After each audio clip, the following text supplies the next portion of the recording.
third question. My third statement was problems identified, and I think Michael has identified many problems, but I have often tried this question because I think it states a fact.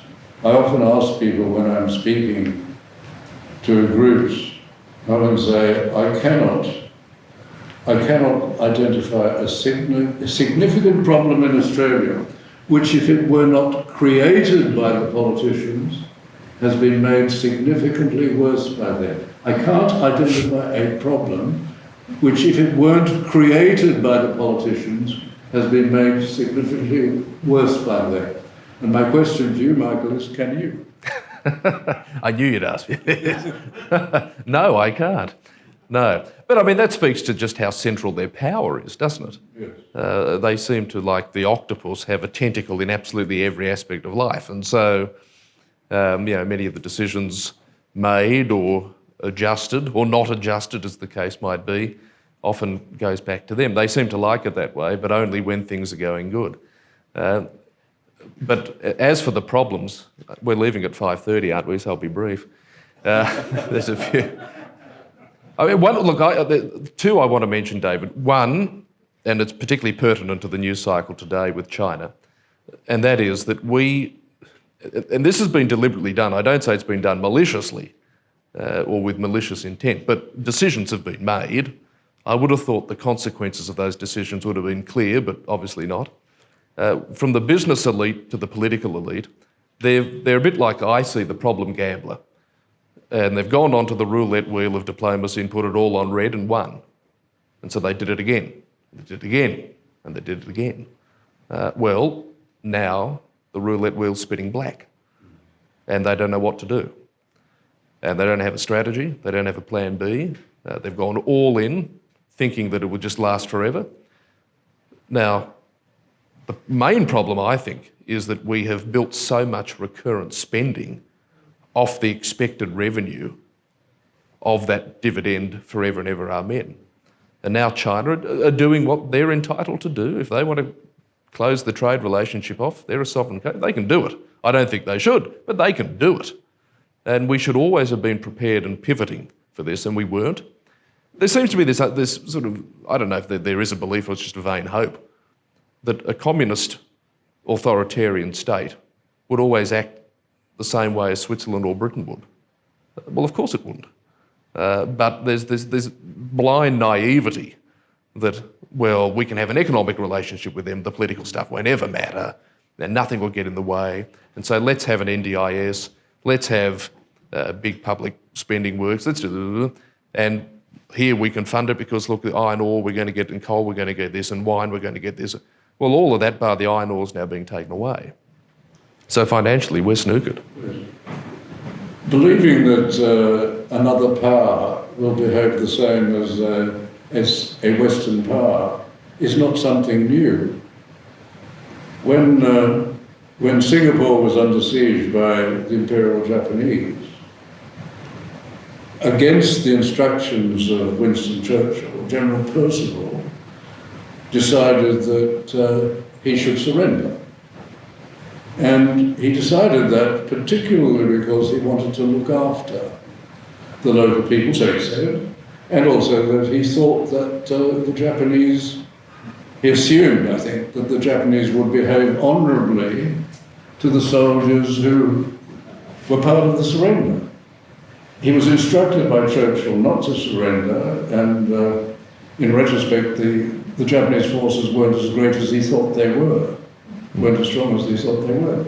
And against instructions, he committed what Churchill called the greatest surrender, the greatest loss in the history of the empire. He surrendered, much to the surprise in Australia, because all of our defence was based, foolishly, on the British fortress at Singapore, and he surrendered. And I think this demonstrated the mistake of thinking that another power is going to behave the same way that Britain and the United States, powers that we know, are going to behave. And the Imperial Japanese behaved abominably.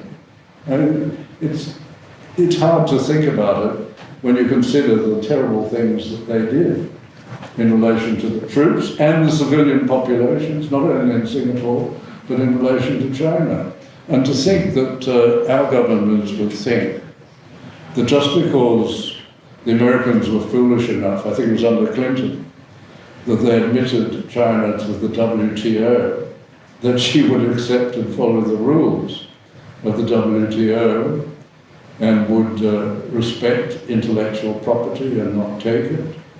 To think that they thought that this would happen just demonstrates the foolishness, and I think you've hit the nail on the head, in making us so dependent on another power. You can't blame the Beijing government. They were doing what was in their best interest. Well, they were doing what we should have been doing at our end, and that is trying to secure a strong position for their people. Now, I mean, ultimately, I think they will fail, but there'll be a lot of skin off the knees before that all ends, and we're going to be most of it. But I think what we need to get out of this as well, out of this terrible situation, David, is, from the Western Alliance point of view, a greater sense of collegiality. For example, with the wine, I mean, that's easier because it's a smaller deal. But if China say to us or any of the great Western powers, well, we're going to blockade you on completely unfair and spurious grounds, it should be incumbent upon the others in the alliance to say, well, we'll buy that from you.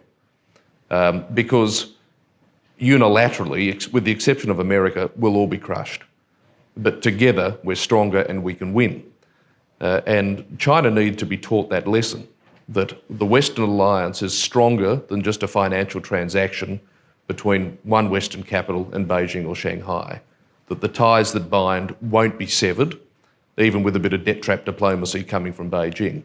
I mean, obviously, with an iron ore situation, you're talking mega billions. It's a different story. But again, there should be an onus in these relationships and these alliances, and this is what I think we need to work on, to say, well, if Communist China bully country A, B or C, the others will in part financially assist.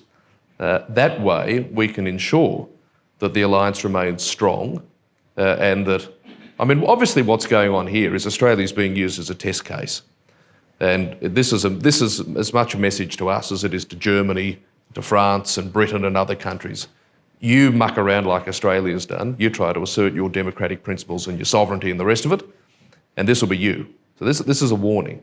So this is what we need the other countries to say, well, we see the warning, but we know our alliances will financially protect us.